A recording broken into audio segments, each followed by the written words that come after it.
Kayo Baltar, pasok! Kape! Pandesal. Hindi, huwag na. Salamat. Ha?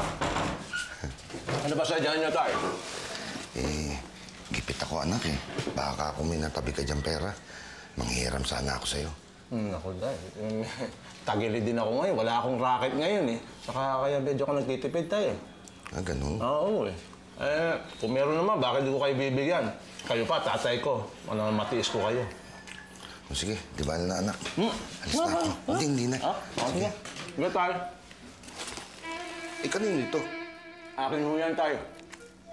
Saan galing? Binili ko ho. Pero yung... Ganun? Nakabili ka ng motor, tapos sasabihin mo sa akin, wala kang pera. Tay, paliwanag ko. Kasi yung motor na yan... Huwag na. Huwag ka na magpaliwanag pa. Tapos hindi matitiis, ha? Sige, alis na ako. Tay, teka. Tay! Tay! Ay!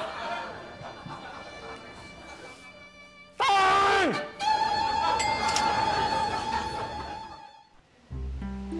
Marami na bang bumili ng ticket? Marami na at nagawa na rin yung platform na nilalagyan ng motor. Oo, ito nga naman lang. Ganda ng pagkakalagay dito. Bagay na bagay. Ito yung may ribbon pa. Maraming salamat, Pipito. Ang ganda nito. Matutuwa ang mga tao dito. Maraming salamat. Pagpalain ka ng Diyos. Pinagpala na nga, Father. Kaya nga binabahagi ko lang sa ibang tao yung pagpapala. Daddy ba? Pagpapalain ka ng Diyos. Napakalinis ng iyong kalooban, Pipito. Mapapalad ang mga taong may malilinis na kalooban at malinis na konsensya. Hindi ba, Patrick?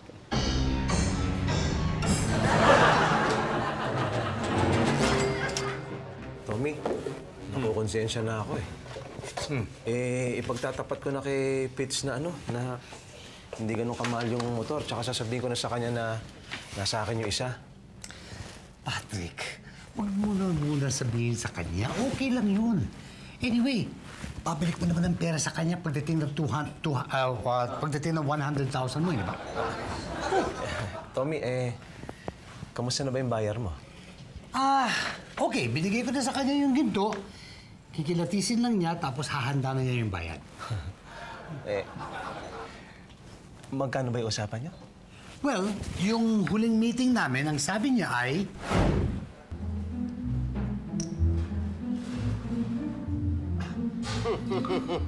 Maganda kilatis ko rito. Sa tingin ko ito, sobra pa sa 200,000, 100, 200.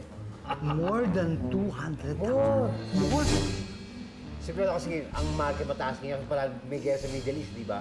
Mataas ang ito ngayon. Yes! Sige, beta mo na kaagad. Oh, sige. Ha? No problem.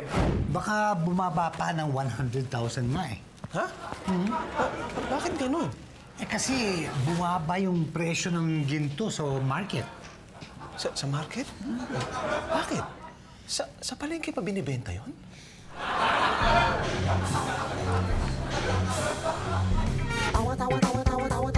Anytime, anyone, anyhow. Halika manood at sumigaw. Anywhere in the world, everybody in the house. Click and subscribe now.